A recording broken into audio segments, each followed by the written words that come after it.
Психолозите помагат не само да бъдат за болни, може да бъде дори и цялото семейство. Аз най-много обичам, когато цялото семейство е заедно.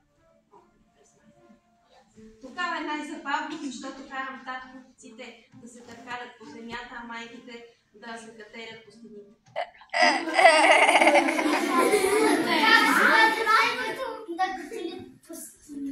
Бащата да се търкалят. На стената, там където аз работя, има една шведска стена. Знаете, за катерене и те се катерят по нея. Добре. Обаче, освен с детски стекло, правят психомоторика. Психомоторика е една много сложна дума, но пък зад нея седи нещо доста забавно. Знаете ли какво е психомоторика? Какво е ли психомоторика? Психомоторика, това е една игра, когато психологът той се играе с децата в определени игри, когато той му помага, например, да се учи да ходи по-добре, да разбира по-добре. Също, ако има някакви проблеми, ние с тази игра той се подобрява. Благодаря ти, Емилия. Да, психомоториката значи си играем. Но за да може да играем, трябва да спазваме винаги 3 правила. Те са изключително важни. Така, първото правило, знам, че ги знаеш, свали ръка. Първото правило на психомоториката. То е най-важното правило в целия свят. И това е: пазим си телата. Пазим нашето тяло, пазим тялото на другите. Пазим си телата. Второто правило е: пазим вещите около нас. Какво значи да пазим вещите? Да?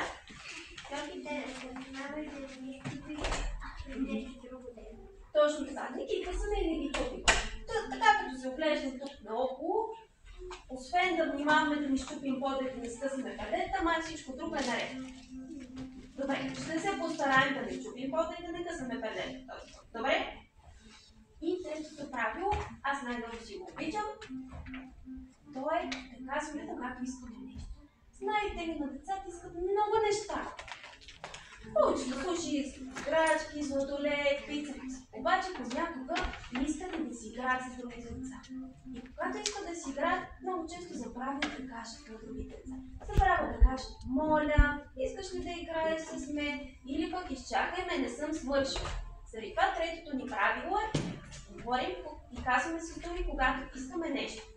Добре? Сега ще се изправим и ще се подготвите. Знаем си нещата. На другите съжалявам, но ще отнеме много време, ако всеки един от вас ви пита. Така че вие само ще гледате. После...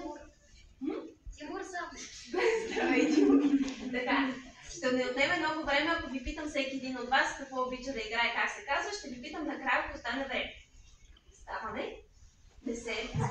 И сега, игра на игра. Играта е свързана с електричество. Знаете ли какво е важно за електричество? Трябва да го предаваме много бързо, за да не ни удари ток. Аз знам да правим. Не е това. Сега започваме. Тестим електричество. Как предаваме електричество? Дясната ръка. Казваме тик. И електричеството е във вика. Вика много бързо трябва да го предаде на Мария, така че да не удари ток. Готови ли сме да тестваме? Да. Добре. Пускам. Тик. И трябва да го кажеш.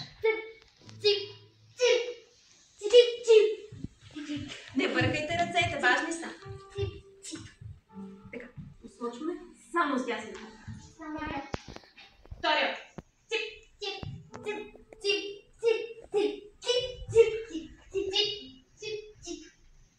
Браво! Внимавай се ръцете, важни са. Обаче аз имам още това. Имам много електричество. Я да пробвам да го пусна на друга страна. Давате ръка. Да.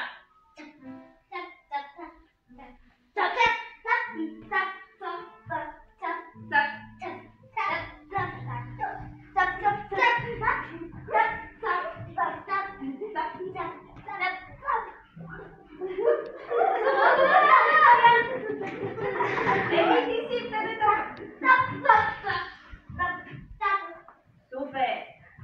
Сега внимавайте. Ще пускам тока на различни страни. Трябва да сте много внимателни.